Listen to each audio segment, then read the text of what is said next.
Assalamualaikum warahmatullahi wabarakatuh. Ya, jumpa lagi dengan saya Muhammad Iswan Umar di acara Skakus TV atau Dilan Digital Learning. Ya. Oke, pada pagi hari ini kita akan membahas dengan mapel dasar manajemen laboratorium dan kesehatan lingkungan dengan materi mengoperasikan APAR di dalam laboratorium medik. Ya. Bagaimana kabarnya anakku sekalian? Sehat ya? Ya, terus semangat. Ya, oke. Pada pagi hari ini kita akan belajar mengenai ada beberapa yang harus dilewati oleh anakku sekalian yang kelas 10 teknologi laboratorium medik, yaitu yang pertama ada standar kualifikasi tenaga kesehatan dan asisten tenaga kesehatan, yang kedua komunikasi di tempat kerja, yang ketiga adalah keselamatan dan kesehatan lingkungan kerja, ya, itu ada di semester 1. Terus yang di semester 2 nanti kita akan belajar manajemen, struktur organisasi dan tata kerja di laboratorium medik. Terus good laboratorium praktis, terus peraturan pemerintah tentang laboratorium kesehatan. Ya. Itu yang akan kita pelajari di semester 2. Ya. Adapun materi pada pagi hari ini yaitu keselamatan dan keselamatan lingkungan kerja. Ya, di sini ada simbol ya K3 yang kita sering lihat di perusahaan-perusahaan besar. Ya, adapun tujuan pembelajaran pada pagi hari ini yaitu melakukan upaya pencegahan kecelakaan kerja, mengoperasikan APAR di laboratorium medik, melakukan pertolongan pertama pada kecelakaan, melakukan penanganan limbah, terus mengidentifikasi kesehatan lingkungan kerja di laboratorium medik. Ya, itu ada beberapa tujuan pembelajaran. Tapi kita akan membahas satu, yaitu mengoperasikan APAR di dalam laboratorium medik. Ya, ya di sini kita sering lihat di rumah sakit atau perusahaan besar, terus di sekolah juga ada, ya. Tapi sedikit kemungkinan di rumah juga biasanya ada. Ya, di sini alat pemadam api ringan atau sering kita singkat APAR. Ya, alat pemadam api ringan ini adalah alat yang digunakan untuk memadamkan api atau mengendalikan kebakaran kecil. Ya, itu khususnya untuk sementara aja. Ya, terus pada umumnya APAR berbentuk tabung yang diisi dengan bahan pemadam api bertekanan tinggi. Ya, APAR juga merupakan peralatan wajib ya yang harus dilengkapi oleh setiap perusahaan untuk mencegah terjadinya kebakaran yang dapat mengancam keselamatan pekerja dan aset perusahaan. Ya, yang kita lihat juga ada di sekolah kita ini, ada di setiap lantai yang udah kita sediakan. Ya, di sini yang saya bahas ada 4 jenis APAR. Yang pertama itu adalah air, ya. Yang kedua adalah busa. Terus yang ketiga adalah serbuk kimia. Terus yang keempat karbon dioksida atau CO2. Ya, di sini ada gambarnya, gambar APAR-nya atau tabungnya. Terus APAR air, ya. Di sini saya akan jelaskan APAR air. APAR jenis ini merupakan APAR paling ekonomis, ya, dan cocok untuk memadamkan api yang disebabkan oleh bahan-bahan non logam, ya. Bahan-bahan non logam itu seperti kertas, kain, karet, plastik, ya. Kebakaran ini APAR ini digunakan pada tingkat kebakaran kelas A, ya. Ini adalah gambarnya.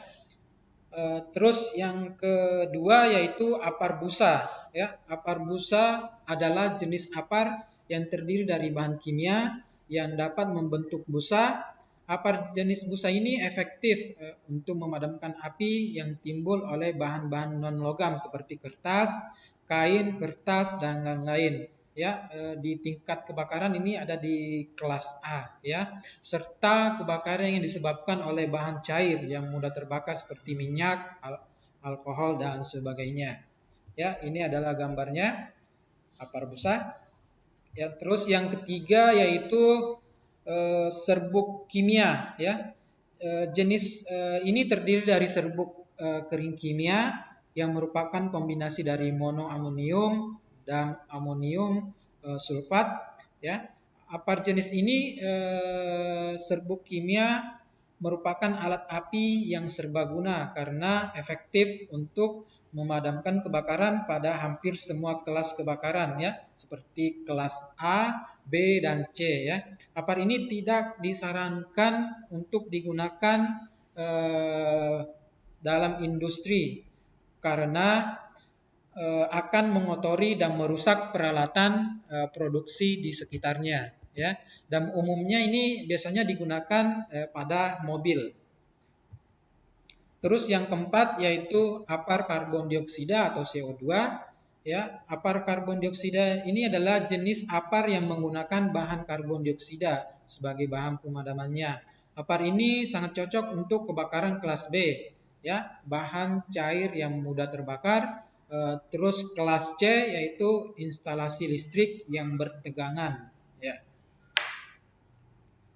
Oke, di sini saya akan menjelaskan kelas kebakaran, ya, dalam Permenker nomor per 04 garis miring Men garis miring 1980. Kelas atau golongan kebakaran dibagi menjadi 4 golongan, ya, yaitu golongan A, B, C, dan D, ya.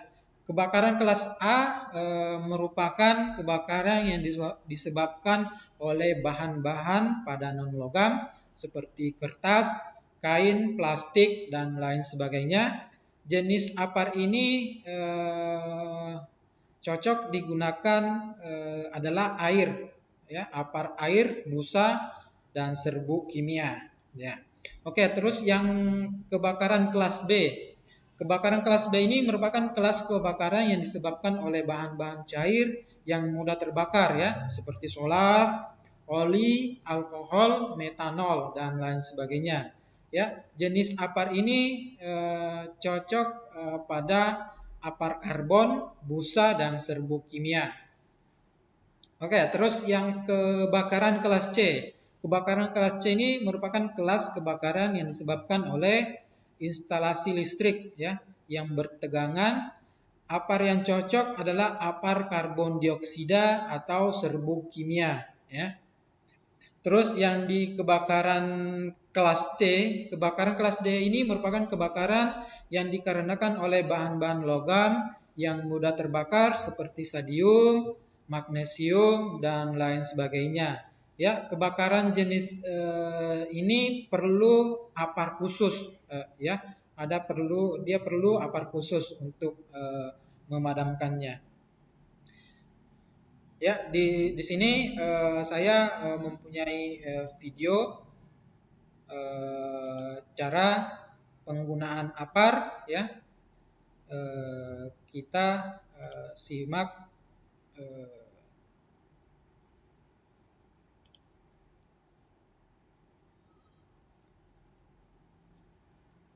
ya, kita simak videonya.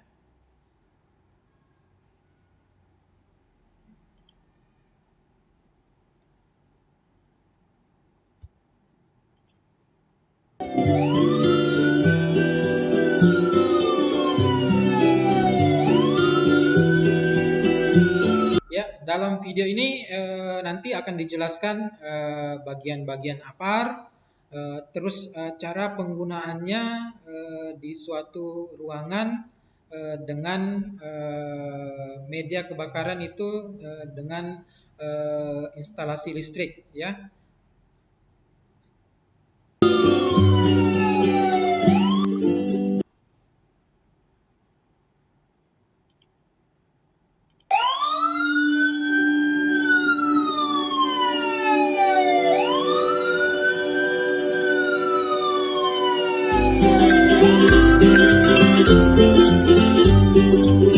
Halo, apa kabar semua? Pada kesempatan ini, saya akan menjelaskan tentang cara penggunaan alat pemadam api ringan yang kita singkat sebagai APAR. Ya, di sini kita akan lihat bagian-bagian dari APAR apa aja. APAR memiliki beberapa bagian. Safety pin atau pin pengaman, lever atau tuas, handle atau pegangan, pressure gauge atau pengukur tekanan, silinder atau tabung, hose atau selang, nozzle atau corong, dan yang terakhir adalah information label atau label informasi mengenai rating APAR, petunjuk penggunaan, klasifikasi, dan tipe. Label informasi menunjukkan bahwa APAR memiliki tipe yang berbeda-beda, yakni water, foam, dry chemicals, carbon dioxide, dan clean agent. Tipe-tipe APAR tersebut harap digunakan untuk memadamkan jenis kebakaran sesuai dengan klasifikasinya.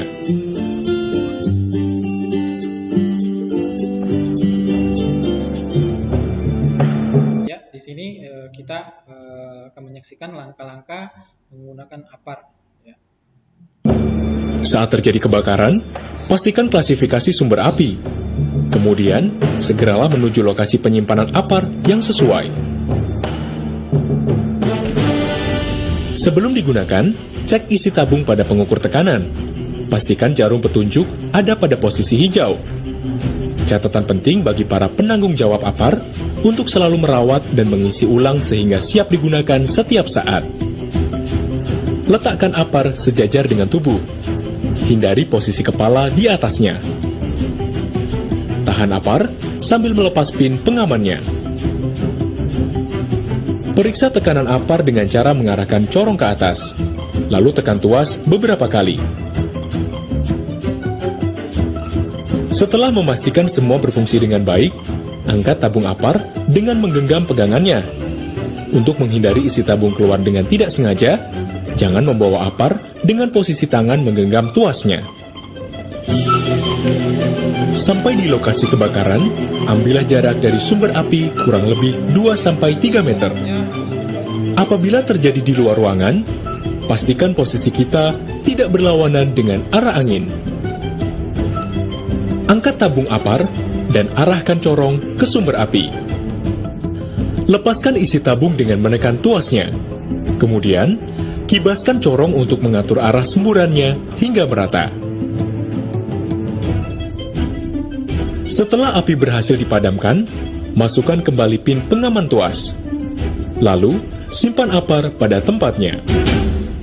Secara singkat, penggunaan APAR dikenal dengan istilah PAS, yaitu pull, tarik pin pengaman tuas, aim, arahkan corong ke sumber api, squeeze, tekan tuas untuk mengeluarkan isi tabung, sweep, sapukan secara merata hingga api padam. Demikianlah langkah-langkah dalam menggunakan APAR. Semoga informasi ini bermanfaat bagi kita semua. Terima kasih atas perhatiannya. Sampai bertemu di materi lain. Ya, itu sedikit penjelasan ya dari cara penggunaan APAR. Ya, terus kita lanjut di sini cara menggunakan APAR. Kalau tadi di video saya juga punya untuk mempermudah dalam mengingat atau proses ataupun cara penggunaan dapat menggunakan tata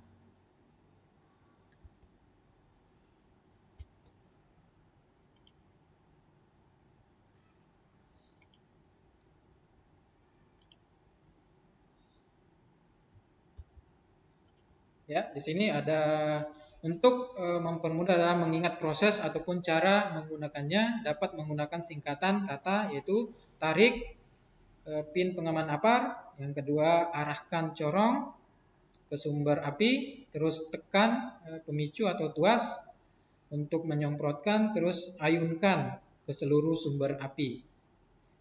ya.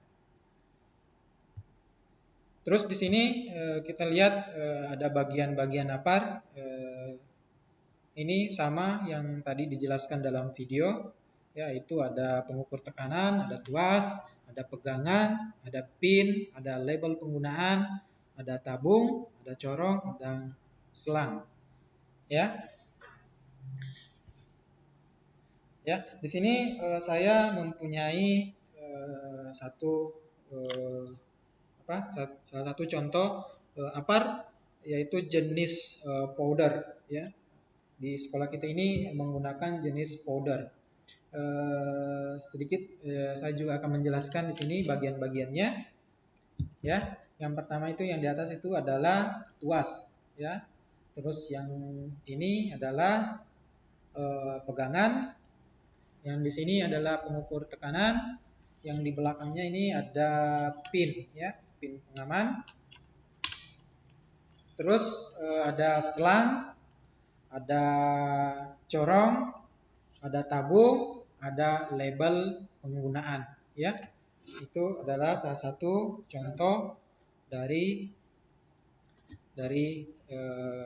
tabung yang kita gunakan di sekolah ini, ya. Itulah penyampaian yang bisa saya sampaikan pada pagi hari ini.